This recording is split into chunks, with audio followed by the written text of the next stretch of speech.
Well, I'm excited to have today Ryan Foland to come and speak with us today. And I have to say, I so appreciate the support all of you have given. We have guests from 13 countries and 17 states, and I've already seen some of my friends from Chile and Panama who are on watching the show today. So it's greatly appreciated. And Ryan, we're excited to have you. And you've got like a super special background, Ryan. Ahoy. I feel like it's my time for the commercial, but I'm not a sponsor. Hey, Ryan, tell us a little bit about your background because you really have a unique background, and I listened to some of your TED Talks and everything.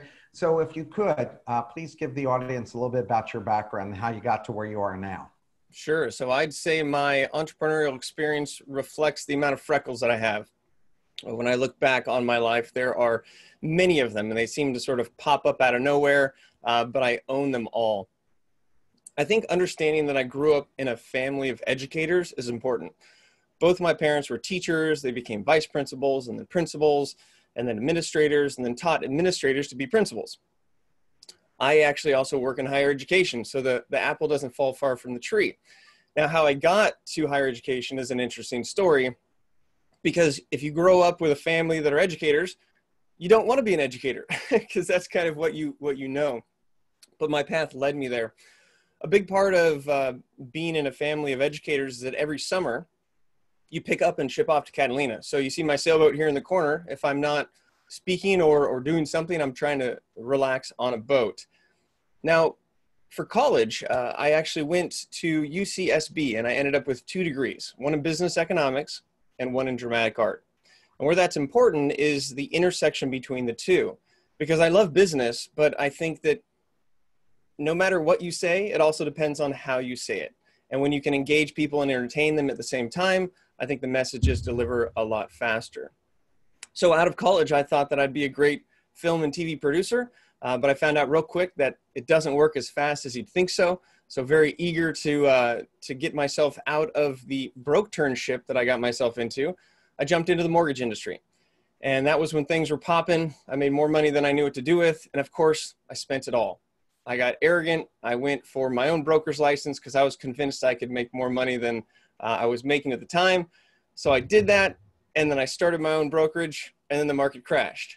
And it kind of is a precursor to a lot of my experience, which is rampant growth and then falling off of a cliff. And I really think that my expertise is derived from my experience. And though I just turned 40 2 weeks ago, I feel like I'm an old soul because I've fallen down quite a few times. What got me interested in higher education was taking what I learned through entrepreneurship and teaching it to younger entrepreneurs. And I had a chance to launch and start UCI's first ever undergraduate entrepreneurship center. And so that was a rapid fire of taking everything I'd learned and incorporating it into more of a learning environment. And throughout the entire time, I've built my own consulting and speaking business while in higher education. So I really feel like I have a public agency and a private agency grasp, which again allows me to have different feet in different pools to have a unique perspective. At a certain point when I thought I was getting fired from the university, because as an entrepreneurial program, we asked for more forgiveness than anything, and it ended up that I wasn't fired. I was actually promoted to oversee 25 programs on campus because what we were doing was working, because in a higher education environment, sometimes you do what has been done in the past. And so at this point, I realized that to protect myself, I needed to build a personal brand, but I didn't understand what that was. So like many people, I just searched and tried to find out the best way to build a brand. And so I write blogs and I tried to speak and I tried to do all the things that you're supposed to do, according to Google and experts. But I soon found out that I was doing the right things in the wrong order. And one of the biggest things that I wouldn't say forgot or neglected, but that I just wasn't comfortable with doing was getting comfortable being a bit vulnerable and showing the underbelly of the process. You know, if you do some research on branding, a lot of it is only show the good. And I started to realize that there were less chances for me to connect with people. And what I've learned now looking back is that people don't really care about your story of success. they care more about how they see themselves in your story. And so when I started to open up and when I started to share the challenges along the way of building my brand, that's when people started to connect with me. And that's when I started to build an actual following. So I had less than 200 people on all platforms at the time, about 5 or 6 years ago. Now I'm close to 375,000 followers across my platforms. I've written a book about this process and my learning lessons. And at the end of the day, on the back of the book, it basically says 2 words. It says, be human. And so I'm a big fan of simplicity and simply being you. And I think that comes through messaging, the content you create, and the digital footprint that you are creating with a bunch of digital breadcrumbs to hopefully lead people to a spot where they actually get to know you so that they have a choice of whether or not they want to like you. And ultimately, hopefully that creates trust, and trust creates loyalty. So right now I'm focused on spreading what I've learned through speaking, through writing, and really just being out there and being a voice, using my voice to participate in hard conversations that are happening right now, and not being afraid of putting myself out there. By the way, I saw somebody put on the chat, is today your birthday? No, 2 weeks ago was, but 2 weeks ago. Yeah, it was my 40th, right? Big 40. And I had this big bash party planned, of course, right? But due to the pandemic, the plans got scrapped. And so I actually came up with an interesting idea, and that was to create something I've always wanted to create it. And I actually did it. It was a 3-month pandemic project. Now, if you Google me or look me up, you're going to see stick figures everywhere. Stick figures are a big part of my brand. Funny backstory we can tie into later. But I've always had people asking me, can I get your stick figures on a mug or on a shirt or on some sort of product? And so I use the excuse of not having a birthday to be able to launch a stick figure store. So that was my big birthday present to myself and the world. But stickfigure.store, I'm starting by selling masks and mugs. So you're getting way more money through that than you would have gotten through birthday presents from your friends. Yes, but actually it's a passion project, and everything goes to charity, to 3 causes that I really believe in.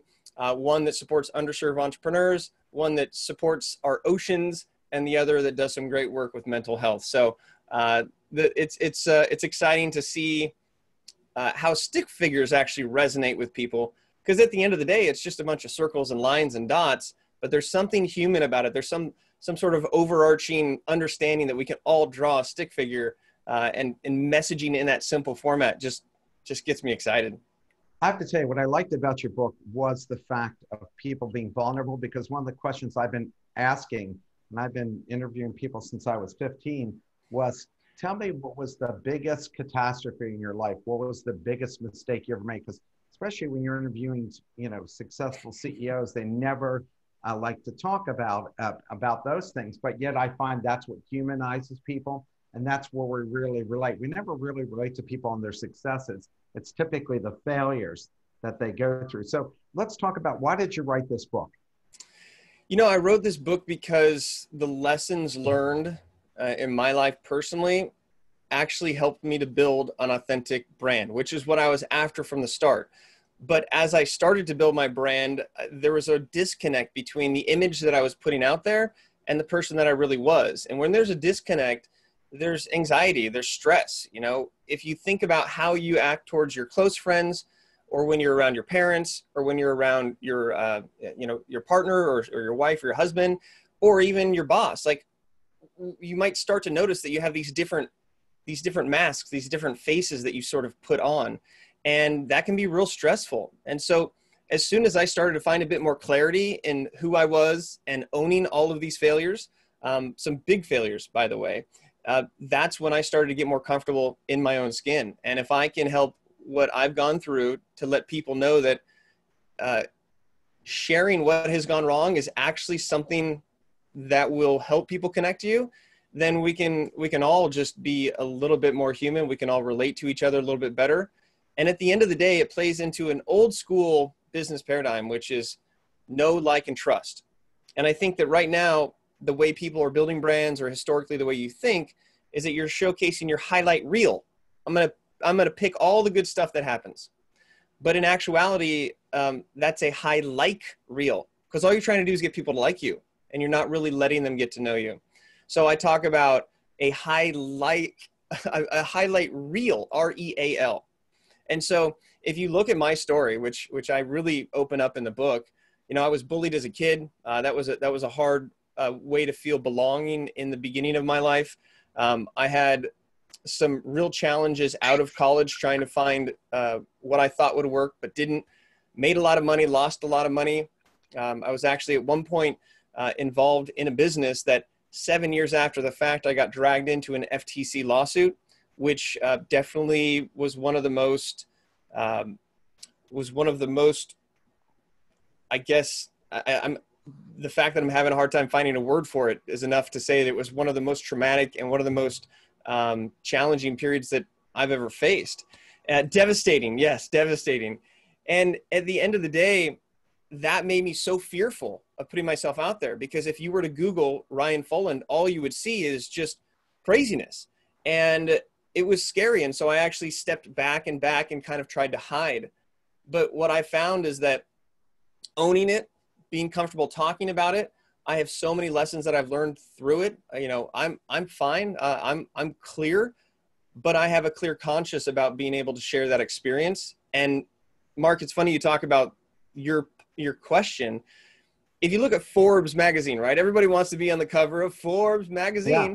When you interview and you're on the cover of Forbes magazine, it's not like, hey, how successful are you? And tell me about the great stuff. They get into some deep, dark secrets. And that is the key, because when you can open up to somebody, there's a certain level of trust that you have with them. And it is scary, and there's a particular way to do it. So the book is really a way of sharing first, being vulnerable, so you see what that looks like. And if you read the first part of the book and you understand my experience, you might be like, oh my gosh, I feel you on some of these levels. Like there's some relatability. Then we talk about why it's so important to ditch the act. We bring in examples from all different industries, and then there's actually how to do it. So you have worksheets, there's particular steps. And I think that if we look at what we're doing, we might find that we're doing the right things in the wrong order. And that just becomes a problem. When your sponsors are talking about leaking, and you know, you'll just have your brand leak right out of you if you do things in an order that's not one that's proven to kind of work. So let's talk about some of the things, because I read through your entire book and I thought all the worksheets, all of it was really interesting and felt very helpful. Why is sharing your failures and weaknesses important? Because, you know, a lot of times people are really afraid that if people see their weaknesses, whether it's relationships or on the job or your employees see it, then they'll think less of you. So and you illustrate throughout the book why people become even more successful from that. So, and I think that's why Rocky, right? The series of Rocky movies, right? We see his flaws and we fall in love with the flaws as much. So talk about that. Yeah, I really think that it comes down to your own perception in your mind is maybe altered, because what happens to you is so personal. Here's a little thought experiment, and this is something we outline in the book, which ties into what we call the exposure resume. Think about something that you haven't shared with the world, right? Essentially your skeleton in the closet. And we all have one that's probably some closer than others in the back of our mind, or we've just pushed it and buried it away. If you think about just the act of sharing it, it's very intimidating. But if you think about how people will actually react, if you open up to them, imagine in a one-on-one situation, like how would they react? And when you start to go through that process, when you actually open up and share what's going wrong or what went wrong, usually the first thing that comes out from someone else is empathy, is actually understanding. It's not like they're just going to point a finger in your face and yell at you. Like if you look at your closest family and friends, when you share some stuff with them about things that are not going wrong, they usually just want to give you a hug, and they want to say it's going to be okay. And they want to share their own personal stories about how that was or wasn't relatable to them in their life. Speaking of ditching the act, I have some weed whacker going on. I'm going to close the door in real time. Okay. And you know what? We've all had the weed whackers come and the gardeners appear when we're on a live event. So that, in fact, is an opportunity to show how, like, ditching the act, I don't think anybody judges me, but they all are like, oh gosh, he's in the hot seat and something's happening out around him.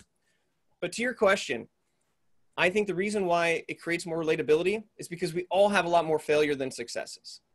And this sort of I want to pose a question back to the group. And if you want to answer in the chat, I'd love to see your answer. Do you think people hire you for either your experience or for your expertise? I'd love to get feedback from you here. So type in the chat if you think people hire you for your experience or your expertise. If you drop it in the chat, I'd love to know. And we'll print out that chat for you later, and I'll make sure you get a copy of it. Sure. Well, I'm going to cheat, and I'm going to tell you my answer. I think people hire you for your experience, but we think that they hire us for our expertise. Now, here's the thing, is that your expertise is rooted in your experience. And if you are fresh into the market and you have no experience, yet you are an expertise, then there's a disconnect. I see in the chat, because people trust us and like us, but can you really get to know somebody if all you're seeing is the curated, perfect content, perfect pictures, perfect bio? And I don't think that you can really get to know somebody like that.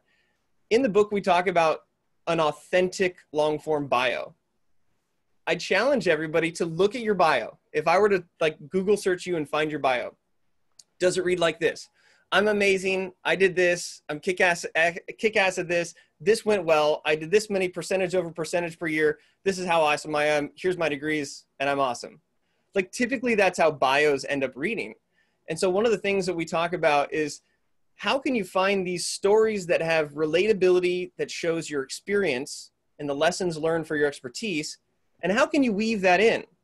Because when you see somebody go through a challenging time and see how they react to it, you actually get to know them. Now, let's see. Somebody's saying, Julio's saying, it depends. If you have too much experience, it might reveal how old I am. Better liked than trusted. But at the end of the day, if you just put yourself out there as being perfect, you're setting yourself up for being kind of on your own little perfect island. The more comfortable you get with just these small and medium-sized moments, the more relatable you are. And I want to make a clarification here, because when I say expose the skeletons in your closet, sometimes we leap to the real skeletons, the things that we're super scared of. In the book, I talk about 5 levels of exposure. And if you actually want to get people to know you, which is the first step in them getting to trust you, it's about sharing the little silly things that you normally wouldn't share because you don't think anybody cares. There are things like, yesterday I was eating chips and salsa while at my computer, and it got to a point to where my little roller ball on my mouse wasn't working anymore because my fingers are too greasy. And I just tweeted that out because I thought it was kind of funny, and it was sort of a moment that, like, I obviously got a little bit sloppy in my desk. I had people emailing me back that they love chips and salsa. I have people tweeting me back talking about what they were doing in that moment. And it just opens up the opportunity for people to connect with you. You know, I got a question for you about this, Ryan. Yes. Is this, and it just occurred to me as I was hearing you talk about this, will this fly in other cultures? So I really wonder how well this will go in the Asian culture, where admitting weakness, or even the Latin culture, where admitting weakness, especially as a man, doesn't fly very well. So, yeah, and you speak around the world, am I correct? So maybe maybe you see things differently. So talk about that a little bit as well. Does it work in all cultures? So every culture obviously is going to be different, but within each culture, it's comprised of humans. And at the end of the day, the more you get to know someone, the more you trust them. Now, specifically in the Asian culture, which you mentioned, there is a stigma around communicating vulnerability. Like there really is, even to the extent that some individuals won't go get counseling because that's looked down upon. In the book, we talk about how important it is to understand a cultural lens to this whole thing, but I keep going back to relatability. So, having trouble with technical issues is relatable. It's something that you can share that doesn't necessarily show that you're weak. Things that we all deal with, like even challenges that we have with other individuals or challenges that we have with outside economic forces. There's a certain amount of camaraderie that happens, I believe, globally when we're all going through something together. One concept that I think applies to this is the idea of going first. You have to have somebody go first for somebody else to go second. And if you are a leader or you're a manager, and when somebody asks you, how are you doing? And no matter what, no matter how you're doing, you tell them, I'm doing great. I'm awesome. I'm doing good. Yes, things are great. But secretly, maybe they're not going amazing. Then you're losing the opportunity to give permission to the other person to engage with you. So culturally and globally, it could be as simple as when somebody asks you, how are you doing? Instead of just giving the knee-jerk, oh, I'm great, things are good, actually letting people know whether they're good, bad, or maybe even not going well. And what you will find is it allows that person to be like, me too. And so this idea of being courageous to go first actually lets other people go second. Now, my co-author is an Asian American, and he speaks to his experience. And a big challenge for him was this divide between being himself and culturally not. But he's found success in being extremely vulnerable because there's someone who is now sharing what they wish they could share. And he has over 10 million reads on his content because people appreciate the fact that he's being so vulnerable. Now, let me also have a disclaimer here that you can be too vulnerable. You can go overboard. You can overshare. And what's somewhat ironic about this book writing process is that when you write a book with somebody, you really get to know them. And I realized as a process of writing this book, and I saw our relationship change because I became more comfortable with being myself. And so I literally wrote a book and lost a business partner because I left the company shortly after the book was published. Now that's embarrassing. That makes me feel uneasy. That makes me feel weird. But being vulnerable like that, I think we've all had people that we've worked with and then parted ways with and have had to deal with that. So I think the fact that this book helped me to realize my mission, vision, value, goals, and that they were maybe on different paths from my business partner at the time is a testament to the power of really being vulnerable and understanding what it is that makes you happy, that makes you tick. I think we surround ourselves with people that maybe aren't the best for us all the time, but we do this almost just to kind of keep up an act. But as soon as you're able to be more comfortable and really put yourself out there, then you really get to choose your own path. So you're not in partnership with Leonard anymore? No, he's running Influence Tree. I left, I just walked away. I have the things that I'm really excited about doing, and they sort of parted ways with what he's doing. Well, now I'm hoping my girlfriend doesn't write a book like yours, so that way I end up one less girlfriend. So let's talk about, and you mentioned this, explain the exposure resume and the process you go through. So we all know what a resume is. It is putting all of the best things possible on that one sheet of paper to sort of wow someone. Well, if you've ever hired anybody and you've looked at hundreds of thousands of resumes, they all kind of look the same. And it doesn't seem as impressive when everyone is just putting their best foot forward.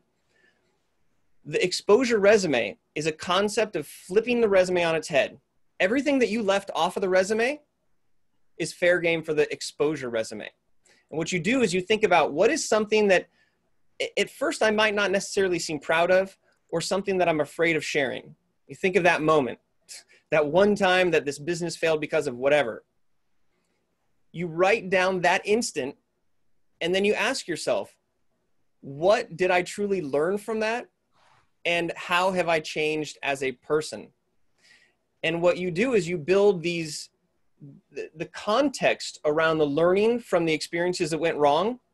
And then you stack those up into what we call your exposure bank, literally like a bank account of these different situations that you're not sure about sharing, but you've already teased out the lessons, the experience that it's given you, and how that adds to your expertise. So the exposure resume is literally finding all the things that went wrong and then teasing out the lessons and how they've made you who you are. And when you share something in context of learning and lessons, it helps to highlight your experience. You know, I work in higher education, and an interesting example from a college grad. If you have two college graduates, one with straight A's the entire time, the other actually at one point got on academic probation, brought themselves up to C's, maybe graduated with a solid B average. Those two employees potentially have a lot different experience when it comes to the real world and resilience. So if you have somebody who's always done well and hasn't been challenged and has never almost failed a class, well, they might not be as experienced as the person that on paper doesn't look as successful, but is successful because they have that experience. And that's why first generation students and students from low income families, students that have to work through real challenges to get to where somebody else might get just because they've had a bit more privilege and maybe haven't been challenged as much. Those are two different individuals. And I think that the stronger of the two is somebody who's actually faced challenges. And if you hide those challenges and you only showcase the good stuff, then you're not giving people a chance to relate to that. Let's talk about, you mentioned sharing your vulnerabilities, which you've been talking about right now. How do you do that in a way that doesn't make you look weak or incompetent? I think that's what people are afraid of. They don't want to look incompetent. And, you know, like, it's just like a first date. You're not going to tell the first date about all the bad things about yourself. You're waiting till they're sucked in, and then they find out that, you know, you're insane. So, right. But also, let me use that dating example. If you were completely a different person on the first date, and then it can go wrong very well. Or if your profile is like a photo of you from 10 years ago and they show up and it's like, this is true. Disconnect. Okay. Yeah. The way that you expose the things that have gone wrong to not look weak is to do it slowly and progressively. Okay. Now you might have like friends that you text with and friends that you have close communication with, not public communication, but like, oh my gosh, you wouldn't believe what happened to me today. Or like, I literally spilled coffee all over myself. Or I'm actually not doing well today. I'm super tired. I'm frustrated. I just need to walk away from the computer. Little tiny things that you might share to a good friend.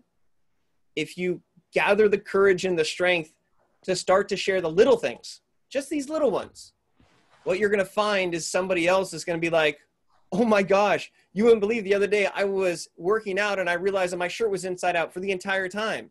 And it sort of becomes this like, oh, we're okay with sharing little things. And so we call those level 1 exposures. If you do something that is from bumping into a wall to washing your AirPods, which I have done, you wouldn't believe the engagement and camaraderie and connection that I build with people when I share with them that I washed my AirPods. Now, on one end, it might seem silly, but those people are rooting for me. And then after a few days in Rice, when they actually worked again and I shared it with everybody, everybody's like, oh my God, this is amazing. And so it's bringing people into the little small moments that make you human. And that's how people get to know you. And I truly feel like the people that follow me, you get to know me. And so part of my larger story are some of these big dramatic events. If you go to my bio on my website, ryan.online, and you look at my bio, I don't hold anything back. You can find it there. So it's about creating relatability through small moments of small vulnerability that allows people to get to know you so that they're not just turned off by, oh, this guy was investigated by the FTC. That's not the first thing that comes to mind. They know that there's more context behind it. And so again, there's strategy in how you release this. And it's interesting in the book, we share examples from Winnie Sun, who's an extremely successful financial planner.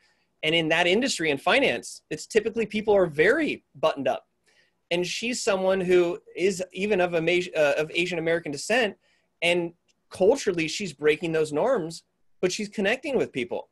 We talk about somebody who actually robbed a bank and went to jail. And after he got out of jail, he was literally like depressed, didn't know what to do with himself. Like, how can you come back from going to jail for robbing a bank? He actually ended up learning growth hacking and used his branding of the fact that like a bank, he used the branding of the bank robbery and his sort of willingness to share that to brand himself as somebody who's a great growth hacker. So again, I'm not saying go rob banks. I'm not saying go do things. Don't be the culture that's like, I can't wait to fail so that I can share it. That's not what I'm saying. I'm saying share the small things that happen along the way. Like imagine your entire life in stick figure format, from being a little kid all the way to like where you're an adult, stick figure format, right? These little sections of your life. I believe that what we tend to do is look at the most recent stick figure, or maybe 2 or 3 back from a couple years, where we're like latched on to that vision that we have of ourselves. And when it comes to a personal brand, I believe everyone already has a personal brand. You may have heard that before. If you don't think you have a brand, you're just not participating in the narrative.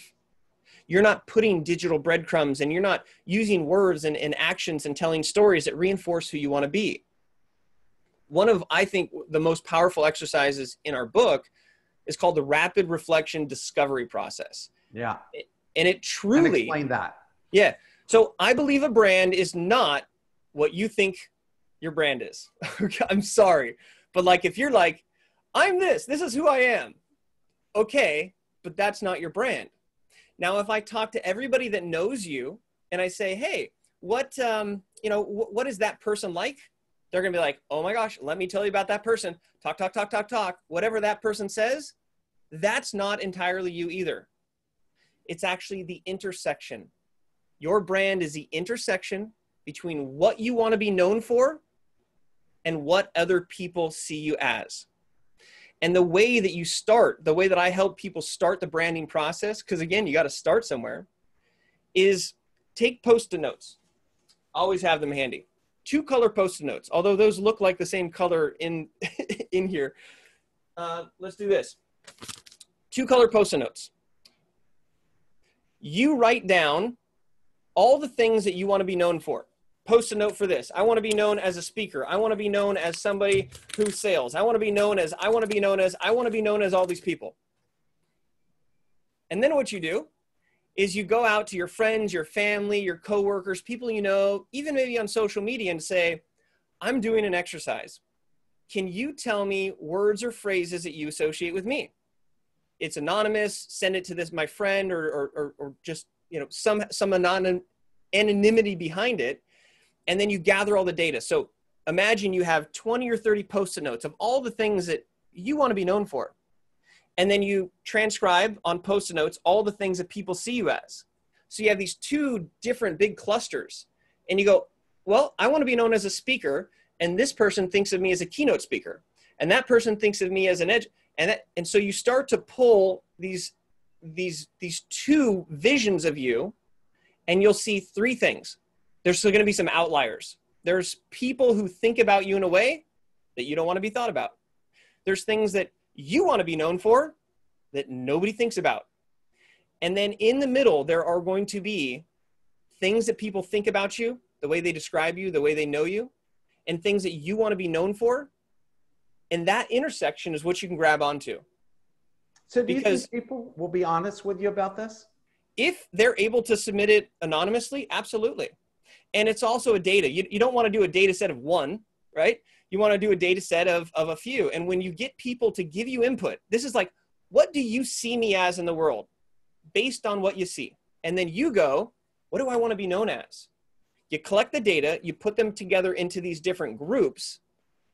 It's easier to convince people of something that they already know than it is to convince them of something that you just decided you're going to come up with. I'm now going to be a podcaster. But you don't have a podcast. Nobody knows of you that. So building a brand is an evolution, but if you start at the intersection, it gives you a place to start. So let's talk about building a brand, because I think that's one of the primary reasons everybody wanted to come on and hear. And you've done a great job. And it wasn't like you're an overnight success, but it didn't really take you that long. 5-year overnight success. Yeah. Yeah, exactly. It wasn't like it was 20-year overnight success. So what's the mistake people make when they're trying to brand themselves? And everybody talks about that. What's the mistakes they make? So one is not being aware of what people already think about their brand, because that's a first place for a big disconnect. If you're like, this is what I am, and here's my brand, and here's my LinkedIn profile, here's all this stuff, and people are like, what? That doesn't really jibe with the person that I know. That's a mistake. So getting feedback in that initial process and knowing that you don't just like, you don't just create a brand in isolation, essentially. Number two, you don't have a website. It's unbelievable how many people don't see that real estate, the new land grab, is online. If you have your own company, great. Do you have your own private personal website? No. I encourage everyone to get their own website. If you can lock in your domain name as your name, great. Another mistake is that you have a website, but you don't have a relatable bio.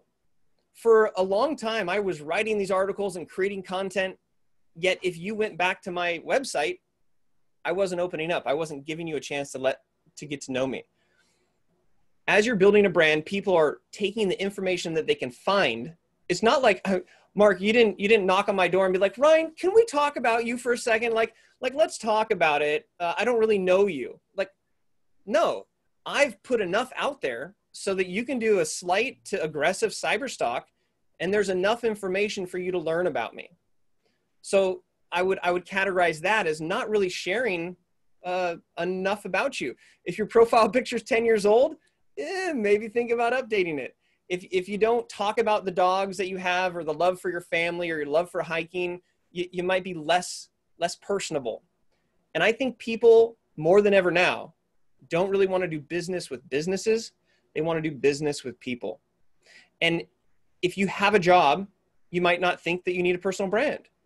But a personal brand just means that you are taking a participatory role in what you want to be known for. And that can help you to accelerate within your own career. So let's recap the mistakes that people make. One is that they don't get feedback from their peers as they're starting to communicate what their brand is. Number two, they don't have a website of their own, or they don't have a bio that really reflects who they are. Now, quick note with the websites, it's hard to get a .com these days with your name. But there are things like .online. Like my website is ryan.online. Like there's enough opportunity. It's a market grab to grab a domain that works for you. So not reaching out to your peers, including them in the process, not having a website or some home base for people to find you and more information about you. And the third I would say is people get excited and then they create content and then they stop. Here's a question for the group. You don't have to type this in the chat because I don't want you to feel vulnerable, but you can if you want, and everybody will relate to you, okay? How many months has it been since you physically wrote a blog and published it? How many months has it been since you physically posted and published a blog?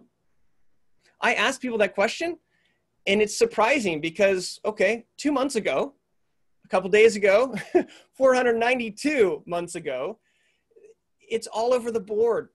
But the point I want to make is that if you're not creating content on a regular basis, then you're not building a brand. I've been drawing stick figures for 5 years, and people know me for stick figures because I've done it consistently. So if you're worried about building a brand and you're stuck on starting, evaluate yourself and where to start. Rapid reflection discovery process. If you're not sure what to do for a bio, the book has a really interesting template that can help you tease out stories from your life that are relatable. Get a website, get some home foundation for you to do, and then create content consistently. Those are some of the mistakes that I think people make. They don't get feedback from other people on their brand. They don't have a home base for themselves. They're not opening themselves up, and they're not creating consistent content. How long did it take you to make 6 figures creating yourself as a brand? Well, I'd say in my 3rd year of building my brand, but that's kind of cheating because it also was tagged on to my employment at UCI. In my 4th and 5th year of speaking, that's when I started to gain significant traction. I was able to call $10,000, $20,000 keynotes, and that's where things took off for me. But that was a very challenging thing to get to. I branded myself as a speaker. I've got a World of Speakers podcast. I was, like really hit the pavement and grinded so that if you search for me, little digital breadcrumbs or digital freckles that you see, you can't help but realize this guy is a speaker. He's serious. And he's got that. Well, let's check him out. He's got that. So it really builds up. So I'd say definitely 3 to 4 years before my revenue off of my brand hit that 6 figures. We have a woman here that I had on, and she's from Philadelphia, named Jen Groover. And Jen was the International Speaker of the Year. She's not on the show today, but she's been as a guest of mine. She's written a couple of books. And she said it took her about 5 years, and now she's a keynote for Fortune 500s all the time. But I admire her because she kind of stuck with it. And yeah. She also talks about being your authentic self. And I wonder, you've been speaking so much. How do you manage to stay authentic? You know where you started and you know where you're going. Okay. I know my core brand at the heart. I know what that is. And I know where I want to go. And those 2 things alone have helped keep me on track. The fact that I'm speaking about authenticity helps me to be myself. I don't really second guess, and I've gotten more comfortable with sharing the process and the journey. And I think that right now there's an interesting digital switch and flip. Before, the conferences and these Fortune 500 companies, they would have the audience and they would look for the speakers. Maybe it's in a 5-star hotel, it's the environment, it's the exotic trip, it's this conference. But now things have flipped.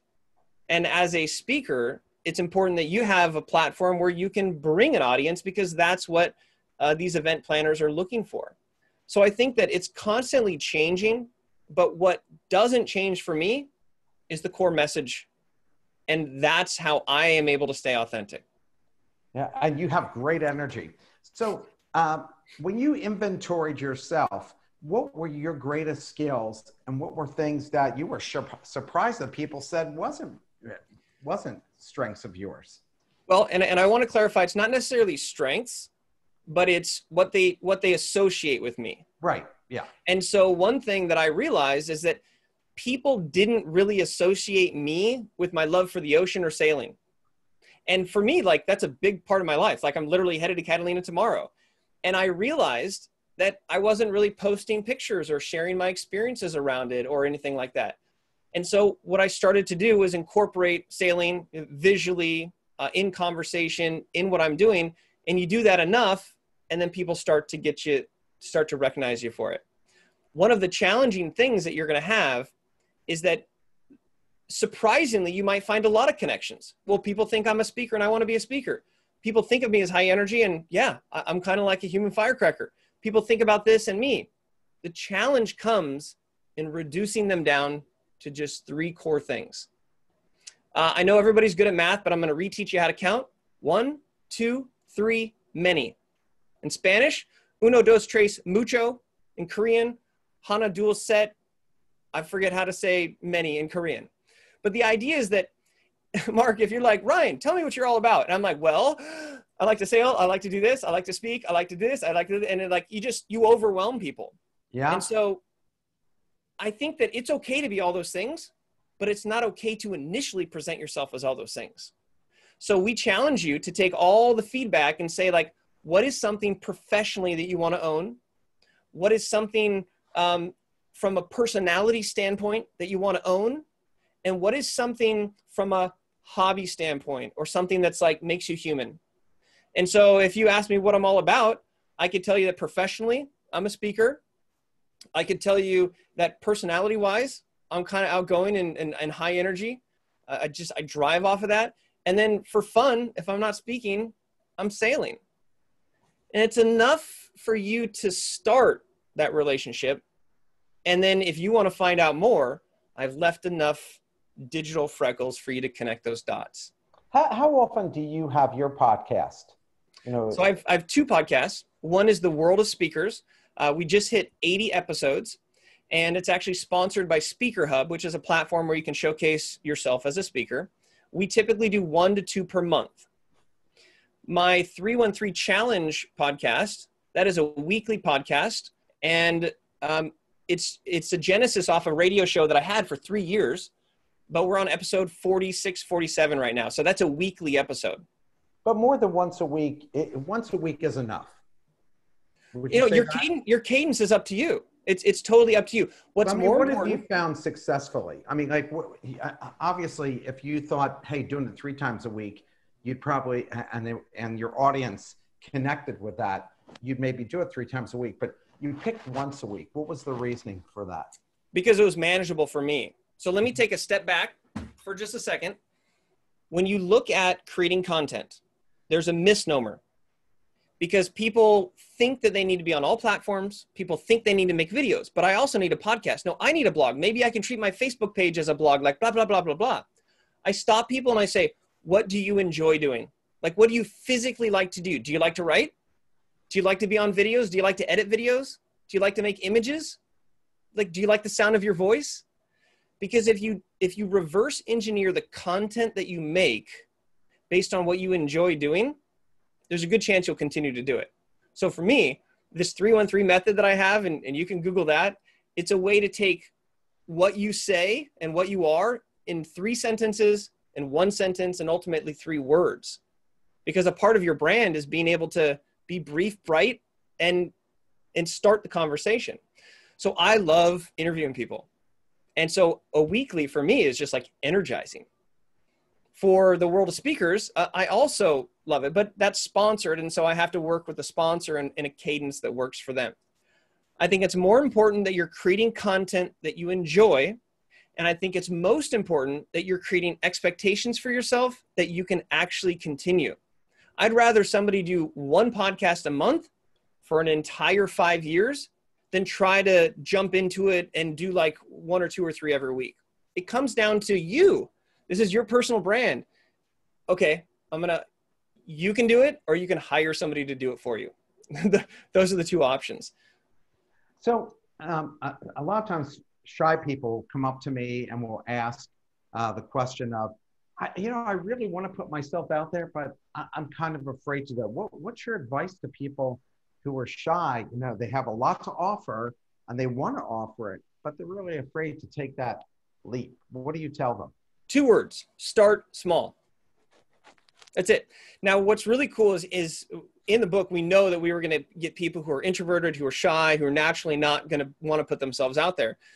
We actually have given ample examples. That sounds nice. Ample examples of actual word for word things that are level 1 exposures. Things that you can physically say that resonate with you that you can sort of throw out there. Because here's what happens. When you take a small step and you admit that you spilt your coffee, and then other people reply that they just did the same thing and that it's going to be okay, and then they give you cleaning advice and then other tips, and then somebody DMs you later with some sort of special solution that they made at home, or you talk about how your tomatoes are dying, and then you get all kinds of help and support from all these gardeners on Twitter, and now you have a garden that produces fruit or vegetables. But the idea is, once you get you cannot convince an introverted person to go out there and share their weaknesses and think it's going to be okay. But you can maybe encourage them just to try it a little bit, just a little small one, something it's not going to make you look stupid. This is just a human element. And then the feedback that they get from it, they're going to be like, oh my gosh. And then they might try it again. And they might try level 2 exposure, and then a level 3, and maybe eventually level 4. Level 5 is what not to share. Let me give you a personal example. I did 3 consecutive speaking gigs in 3 different cities, and that's gnarly with flights and everything like that. And I was actually texting Leonard, my business partner at the time, and I said, I am exhausted. I don't know why I do this. Like, it was exciting, but I feel miserable. And he replied, you need to tweet that out. Like, this was just something to a friend that I was texting, and he said, you need to tweet that out. Watch what happens. So I tweeted that out. I'm exhausted after 3 flights and 3 days in 3 cities. I'm not sure how to recharge. That single tweet blew up because now everybody had a chance to contribute. I got all kinds of lotions and potions and suggestions and video people to follow and all these different things. It gave them a chance to contribute. Don't forget that when you are, let's use the word vulnerable, but I'm putting air quotes because let's say that you're asking for a little bit of help. I'm stressed out. what are some ways that you deal with stress? I wish I had a good song to listen to right now to get me motivated. What motivates you? When you let your audience interact with you, they're able to drive value to you. And if your brand is just a one-sided relationship and all you're doing is just like giving, giving, giving, but you're never allowing people to help you out, then you're missing that relationship key to it. So don't think of it as much as like being vulnerable and like putting yourself out there, as much as like being brave enough to ask for help. And the other day I was exhausted and I was like, something similar, but I'm like, it's past 3 o'clock and I'm debating whether or not I need another coffee. And just everybody chirped in with their comments. So it's these low-level things that just proves to you that people are there to communicate. And here's another thing. If you're tweeting out, I'm on a podcast, you'll probably get 0 response. If you tweet out a thought leadership piece that you posted on LinkedIn, people will be like, they're just going to skip over it. You have to find a balance between personal sharing and professional sharing. And most people are like this, all professional all the time. But if you're all professional all the time, then it's like, why would I engage with you? Like there's nothing for me to contribute. But as soon as you let down your guard a little bit or ask for questions or ask for some feedback, everybody's excited to jump in and there's like an actual call to action for them to get involved. So a lot of people don't see traction as far as people liking. I have a concept called the invisible like. People like your content, but they're not going to tell you because they don't want to put themselves out there. The invisible like are people that see your posts, know who you are, but they're just intimidated to get engaged. I called out people on LinkedIn. I'm like, there was somebody who said, I'm not getting any traction on my post, blah, blah, blah, blah, blah. And I replied like a friendly blast. And I'm like, stop worrying about everybody else. Like focus on what you're doing because people will see that over time. And the worst thing you could do is stop creating content. That person ended up privately messaging me and said, you're so right. I've literally been following your stick figures for the last 3 years, and I've always been afraid to click like. He's from the Czech Republic. We continued the conversation. He almost landed me 2 different gigs in the Czech Republic. He ended up flying over to San Francisco when I was racing sailboats in San Francisco. I took him sailing in the Bay. We're now good friends, all because I got him to admit that he was invisibly liking my stuff. But if I would have not continued to post because nobody liked it, then no one would eventually see it. A lot of building a brand is just forging your own path. And don't worry so much. Worry in 5 years if you're still sharing the same consistent message. You know, that brings me up to something you mentioned in your book. You mentioned not modeling oneself after someone who is 5 to 15 years into the journey. What do you mean by that? And who should someone model themselves after? Great question. If you are, say, an entrepreneur and you want to be known as like somebody who's hustling and who's really making things happen, is prime for investment and your ideas are going to be great. And you're like, you know what? I want to be like Gary Vee. Maybe not as foul mouth, but I want to be like Gary Vee. Gary Vee's everywhere. Everybody loves Gary Vee. Gary Vee's speaking all over the world. Oh man, I don't have as many followers as Gary Vee. I can't produce videos like Gary Vee. And you set yourself up for this disappointment. Gary Vee was one of the first adopters on YouTube talking about wine every day for 5 years. Like you can't compete with that. Like you can't turn back time. There's no comparison. So if you have someone in your industry and you're like, oh, look at what they're doing. Look at all the likes and response that they have on their LinkedIn. Man. And then you start to have this self-negative talk and it'll end up you not hitting the publish button. It'll be another 497 months until you post. Here's what you can do. Find 3 individuals that have brands that you respect, that you like their message, you like how they portray themselves, you like the content that they have. So for me, for example, Tim Ferriss. I love Tim Ferriss. Tony Robbins. Tony Robbins got me starting with stick figures in the first place. And then Keith Ferrazzi, the great organizational leader that his book, Never Eat Alone, and his book, Who's Got Your Back, and his newest book, Leading Without Authority, these are like, I resonate with him. He actually wrote the foreword in our book, which is super exciting. But I think that happened because I put out the fact that I liked his material originally. Instead of saying, I want to be like Gary Vee, or I want to be like Keith Ferrazzi, or I want to be like Guy Kawasaki, you choose 3 different individuals And then you look at the way that they communicate, the types of videos that they make, what kinds of posts are getting the most engagement, what does their website look like? And you can start to draft. It's called drafting. Like, it's a NASCAR thing. It's, doesn't work it works with sailboats as well, but you just want to be on the right side. They've paved the way. And so think about it like my brand is kind of like if Tim Ferriss and Tony Robbins and if Keith Ferrazzi had a baby, right? like that would be my brand. And so it gives you a goal. It gives you some guidance. It gives you a path, but you're not saying, I want to be just like them, because you're going to set yourself up for some serious disappointment. So you talk about about figuring out what makes you unique, but what if nothing makes you unique? Like, what if and then that's in your own mind. Like other people say, oh, of course, everybody has something unique. But what if you look at yourself in the mirror and you say, shit, there's nothing unique about me? How do you? I would challenge. I would love the question. I would challenge with, what problem do you solve? What problem do you want to solve? Now I'm going to be aggressive for a second, and I'm going to look everyone in your virtual eyes, and I'm going to say, I'm setting this up because you're going to be upset at me. Nobody cares what you do. Nobody cares what you do. I honestly believe that nobody cares what you do. But I do believe that people care about the problem that you solve. We're selfish. Like, we're selfish, right? I mean, yeah. Mark, people pay you money because you solve their problems. Your sponsors talked about the problems that you have. Come over here and we'll help solve them. So if you want to know what helps you stand out, it's the problem that you solve. And in this 313 challenge that I have, one of my favorite things to do, and believe it or not, I have a buzzer and a bell on my podcast. It's like, it's almost like a game show. I ask people, can you tell me the problem that you solve in one sentence with zero mention of what you do? And 9 out of 10 people just tell me what they do. No. Don't tell. Hypothetically, let's just pretend nobody cares what you do. Can you tell me the problem that you solve? And if you can articulate a single problem without any mention of what you do, if I have that problem, you better damn well know I'm going to want to know more about it. And I don't even know what you do.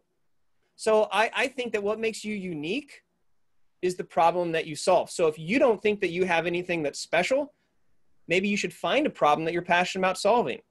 It could be philanthropic. It could be just being there for your family members. But I think our personalities tend to want to solve problems. But it's when we focus on one problem and solve it really well, that's when you get known for something. That's when you come top of mind. I agree with you 100%. And I think that's a good way to end the show. I thank you so much for spending time with all of us and sharing information about your book and what you've learned along the way. I hope you have a great rest of your weekend. And again, I look forward to seeing all of you next week when we have the Best Business Minds shows next week. Have a great weekend. And Mark, do you mind if I just wrap it up? Yeah, sure. Here is the deal. Let me give it to you real. The key to connection is to learn to reveal, because you are not perfect and neither am I. And that is the exact reason that we see eye to eye, because everybody's different, but we are all the same. To be perfectly imperfect is how you win the game. And if you only showcase good and do not share the bad, you will miss connections that you never knew you had. I love it. Enjoy your weekend. Thanks again. And thanks everybody for participating.